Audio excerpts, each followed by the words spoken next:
고생하셨습니다. 박상우 국토부 장관께 질문 드리겠습니다. 네.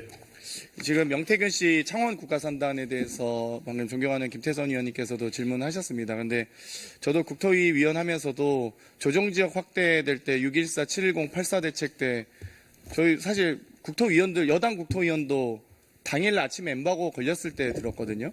그런데 이거를 이렇게 막 이 하루 전에 현수막을 제작한다든지 40여일 전에, 2달여 전에 뭐 어디가 된다, 대비다 이런 이야기를 보좌진 선에서 혹은 보좌진도 아닌 명태균 씨 같은 사람들이 할 수 있나요? 그러니까 어떻게 알게 된지 그 전후 과정에 대해서 혹시 아까 뭐 언론을 통해서 접하셨다고 했는데 물론 장관 부임 이전일 수도 있습니다만 거기에 대해서 진상 정도는 파악하셔야 되지 않을까 싶은데 어떻게 생각하세요? 예, 일단 그 오전 질의에 이어서 저희가 할 수 있는 내용은 파악을 하고 있습니다만은 일단 이 단계가 지자체에서 후보지를 자기들이 자체적으로 발굴 선정하는 단계가 있고 그다음에 그게 이제 저희 중앙부처인 저희 국토부로 신청이 들어오면 관계부처 협의를 거쳐서 그거를 그대로 후보지로 해서 올릴 수도 있고 안 그러면 예를 들어서 농지라든지 다른 환경 생태 지역이라든지 이런 게 있으면 우리가 반려를 하면 그걸 다시 또 조정하는 절차를 거쳐서 선정 단계가 2가지 단계가 있습니다. 그래서 아마 저희가 지금 공식적으로 확인해 드릴 수 있는 거는 마지막에 산업입지정책심의위원회에 18개 후보지가 최종 올라왔었는데요. 그때 그중에서 4개가 마지막 떨어지고 14개가 선정이 됐습니다. 이 선정된 후보지에 대해서는 그 다음 날이 이제 그 국가산업입지심의위원회라고 공식 확정되는 절차가 있습니다. 그 전에 평가위원회고요. 그 전날 하루 정도 주고 통보를 해줍니다. 당신네 후보지가 선정이 되었다. 그러니까 바로 이제 이 토지 거래 허가구역이라는 것을 투기 방지 장치를 같이 걸어야 됩니다. 그것 때문에 하루 전에 통보를 해주는 것이고 그 전에는 사실 언론에 보도되고 한 것들은 창원시 단계에서 많은 후보지를 물색하는 단계에서 아마 이루어졌던 일인가 아닌가 생각을 합니다. 그거는 지금 이제 저희가 알기로는 창원지검에서 아마 여러 가지 건과 같이 병합해서 수사를 하고 있는 것으로 알고 있습니다. 네. 창원시에서 기초단체에서 국가산단 지정에 대해서 물론 부지에 대한 의견을 제출할 수 있지만 의견이 아니고 신청을 하는 거죠. 결국 뭐 신청을 하지만 예. 선정 자체는 국토부 최종 확정 절차는 국토부에서 하지만요. 그러니까요. 그거를 후보 이 지역을 해달라고 하는 건 국토부가 하는 게 아니고 근데 해당 국토부가 시에서 하는 그러면 거죠. 이렇게 허술하게 실사를 했다는 말씀이신가요?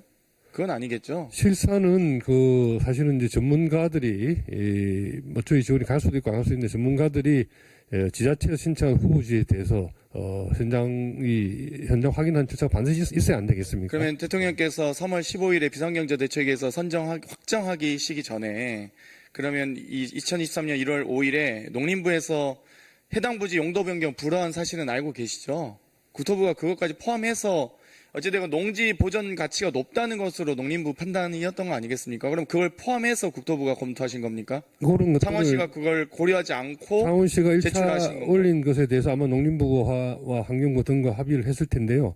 그 협의 과정에서 아마 관계부처에서 이 부적절하다 의견이 나오면 저희가 창원시에 다시 돌려보냅니다. 이것은 관계부처에서 반대를 하니까 다른 후보지를 찾거나 경계를 좀 조정하시오라고 이렇게 해서 돌려보내면 그 과정에서 창원시에서 다시 또 다른 후보지를 찾거나 구역 조정을 하는 것이 통상의 절차입니다. 그런데 이 과정에서는 사실은 이런 그 토지 개발 사업은 여러분이 또 걱정하시지만 뭐 정보 누설이라든지 투기 우려가 있기 때문에 철저하게 대비로 취급을 하는 것이고 지금 언론에 보도된 사항도 제가 알고 있기로는 창원시에서는 일체 민간인이 개입한 바가 없다라고 공식적으로 지금 그러니까요. 장관님 부인을 하고 설명대로가 그게 상식적이죠. 예, 그러니까 저도 예. 지금 아직도 기억나는 게 6.14 대책 발표할 때 조정지역 확대될 때 여당 국회의원들도 몰랐다니까요. 네, 예, 예. 그래가지고 오히려 뭐 의원님들이 너무 우리한테까지 이렇게까지 보안을 철저하게 하느냐라고 볼멘소리 할 정도였는데 아니 7.10 대책 나올 때도 그때 여러 이 증세 여러 세수에 대한 이유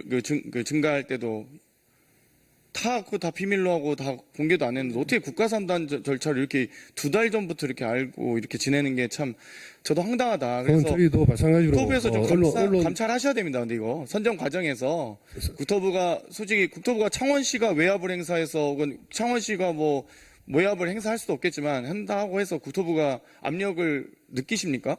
안 그러시잖아요. 예. 저희가 행정 절차에 관계되는 사항은 벌써 리뷰를 하고 체크를 했습니다. 하고, 다시 한번 더 한번 들여다보겠습니다만은, 다만 이거는 이제 형사적인 문제가 끼는 것이기 때문에 수사기관인, 관할 지검에서 지금 수사를 하고 있는 상황이라서 제가 또 거기다 내가 또 행정적으로 하는 것은 사실은 크게 별 효용이 없지 않나 싶습니다. 그래도 예. 국토부가 주무부처니까요. 책임감 있게 감사를 하셨으면 좋겠습니다. 저는 그런 국민의 지적은 알 권리를 위해서 결정하겠습니다. 조금, 설명드리면 2022년 11월 9일에 창원 산단 입지를 의창구 대산면 일대로 직접 선정했고 2022년 11월 무렵부터 창원시 공무원으로부터 명태균 씨가 5회 이상 공식 보고를 받았고 11월 23일에는 국토부 실사단의 부지 심사 당시 직접 안내를 했다는 겁니다. 또 같은 날 김영선 전 의원에게 김건희 여사에게 보고할 홍보물 작성을 지시했고 22년 12월 28일에 국회의원을 대상으로 한 창원 산단 유치 지지 서명을 지시하기까지 합니다.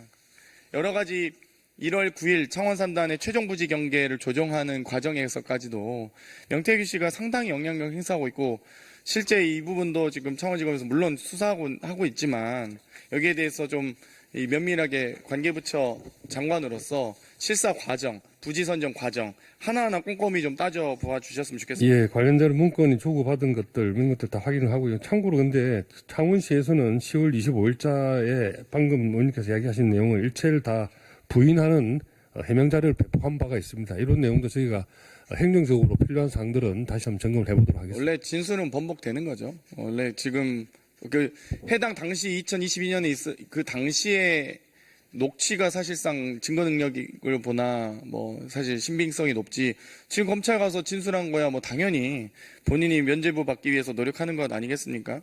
어찌되었건 저는 실사 과정이든 국토부에서 선정 과정 다 하나하나 꼼꼼하게 좀 살펴봐 주셨으면 좋겠다는 말씀드리고요. 예결위에서 공개적으로 제안 드린 만큼 만약 거기에 대해서 국토부가 아무런 조치도 하지 않고 조사를 하지 않는 것 자체가 저는 직무유기 가능성이 매우 높다라고 생각을 합니다. 그렇기 때문에 국토부 장관께서 여기에 대해서 감찰을 비롯한 선정 과정에 대해서 확인해 주셨으면 좋겠습니다. 공식적으로 요청을 드립니다. 네, 유념하겠습니다. 예. 네, 이상 질의 마치겠습니다.